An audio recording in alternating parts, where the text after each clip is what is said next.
Jamais dans l'histoire. Never in history has a budget ever forced Canadians to pay so much for so little. Every dollar that the Prime Minister spends comes out of the pockets of Canadians. He has broken his promises. He promised to spend less. He's spending $90 billion more net. That's $5,400 per family. He doubled the deficit of the Trudeau government, and he has added more debt than in any other year other than COVID years. Why is he doing this when Canadians cannot pay their bills? He's forcing them to pay even more. The Right Honourable Prime Minister. Mr. Speaker, Canada is in a solid budgetary position. It is the second lowest deficit in the G7.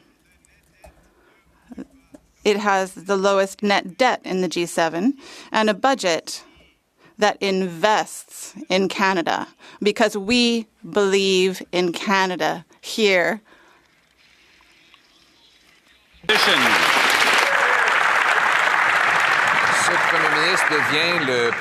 This Prime Minister is becoming the most expensive Prime Minister in the history of our country. In fact, it is bankers who are profiting, and Canadians will have to pay $55 billion on the interest of the national debt, and that is more than we are spending on health transfers, and it is more than the government gets from the GST. Every cent that Canadians pay in sales tax is not going to doctors and nurses, it's going to bankers. Why did the Prime Minister send healthcare money to bankers?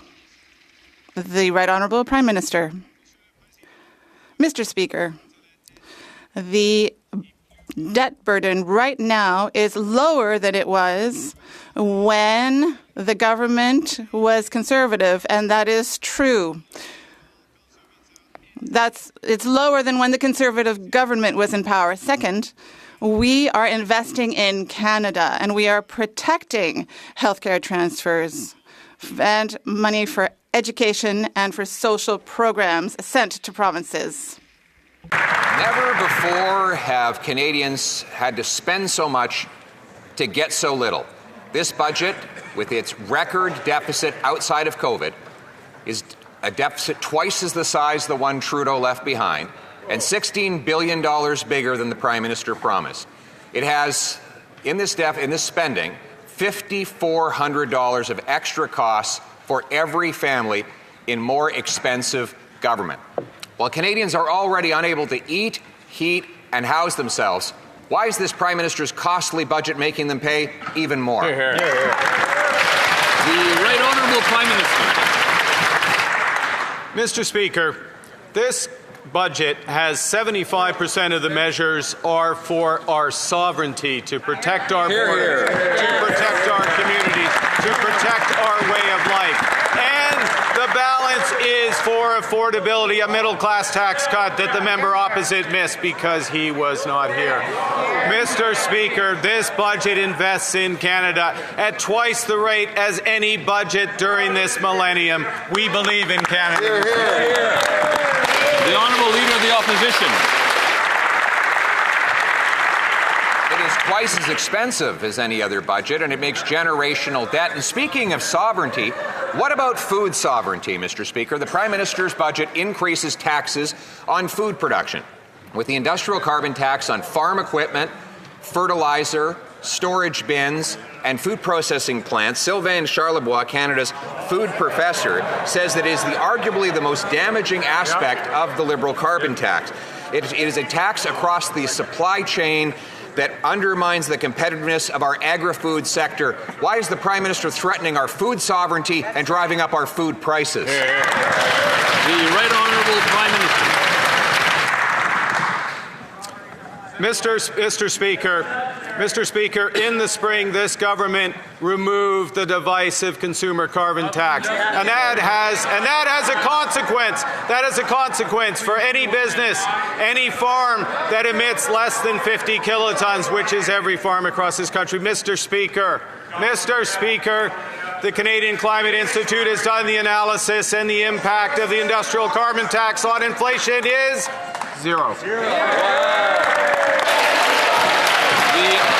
Honourable Leader of the Opposition. Apparently, the Prime Minister is still under the misconception that Canadians don't use steel. You remember that interview when he told CTV, he asked the CTV interviewer, "You don't use steel, do you, Steve?" Well, of course, farmers use steel in order to produce their food, in order to store their grains. Processors use steel in the apparatuses of their conveyor belts. The tax on fertilizer and equipment drives up the cost of food, not according to Conservatives, but according to Sylvain Charlebois. So is the Prime Minister going to tell Canadians that an industrial carbon tax on Canadian farmers is not driving up the price of... The Right Honourable Prime Minister. Mr. Speaker, the impact of the industrial carbon tax on food prices in Canada is approximately zero. The Honourable Leader of the Opposition. Still thinks we use zero steel, Mr. Speaker. But on another subject, unfortunately a much darker subject. Last week, the Supreme Court ruled that a 1-year prison sentence was too much for possession of child abuse and exploitation materials. That sentence was already far too low for the two dirtbags who had literally hundreds of impressions and videos of children being tortured. Will the Prime Minister do the right thing, invoke the notwithstanding clause in order to put the rights of children ahead of the rights of those who abuse them? The Right Honourable Prime Minister. Mr. Speaker, I'm sure I join all members of this House in condemning the exploitation of children as the most reprehensible source of crime. Mr. Speaker, that is why this government will be bringing forth legislation to combat these crimes, to penalize those who are responsible. That works within our Constitution. The Honourable Member for Well, in addition to cooking the books, the Prime Minister also rigged his GST rebate on housing to make sure that 95% of home buyers would not qualify for any break at all. Zero, zip, zilch. And the Prime Minister, meanwhile, puts a new rising tax on steel, aluminum, glass, cement, concrete, all the things that go into making a home. In other words, the industrial carbon tax is a housing tax. With Liberals already having doubled housing costs, will the Prime Minister axe the industrial carbon tax so Canadians can afford a home? The Honourable Government House Leader. Mr. Speaker, once again, the Leader persists and doubles down on these fake, imaginary taxes that exist only in his head and on the talking points that he hands out. What I will tell you is this is a budget where conservative-minded voters, people who think of voting conservative in elections, you know what they like about it? They like the hope. They like the ambition. They like the economic growth. They like bringing this country together from coast to coast to coast to invest in our potential, to invest in our young people, and to grow this country to be the best in the G7, Mr. Speaker. That's what they like. The Honourable Leader of the Opposition. Mr. Speaker, he says it's imaginary, but it's in his budget. Does that mean the budget is a fictional document? Here it is on page 106, strengthening the industrial...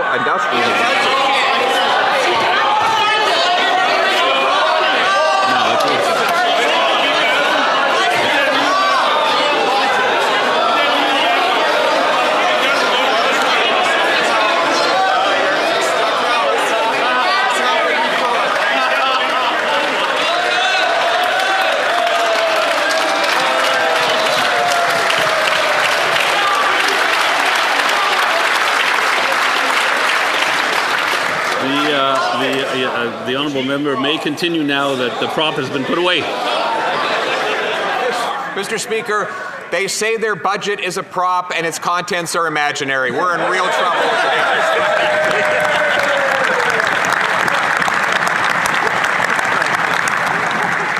homes take steel, they take aluminum, they take concrete and cement and glass. The industrial carbon tax drives all those things up with our youth unable to afford homes. Why don't they get rid of this tax so that we can bring down the cost of housing? The Honourable Government House Leader. Speaker, you know what this budget does? It builds communities. It builds opportunities for young people in our communities. It ties this country together in a common refrain of hope and optimism and investing in ourselves. We're going to be investing in new homes. We're going to be investing in housing for young people. We're going to build it with that Canadian steel. We're going to build it with that Canadian lumber. We're going to build it with that best thing that we have, that Canadian ingenuity that exists in the youngest and the oldest, the skilled tradespeople of this country. We are going to build Canada. Conservatives like that, liberals like that. Let's build the country together. The Honourable Leader of the Opposition.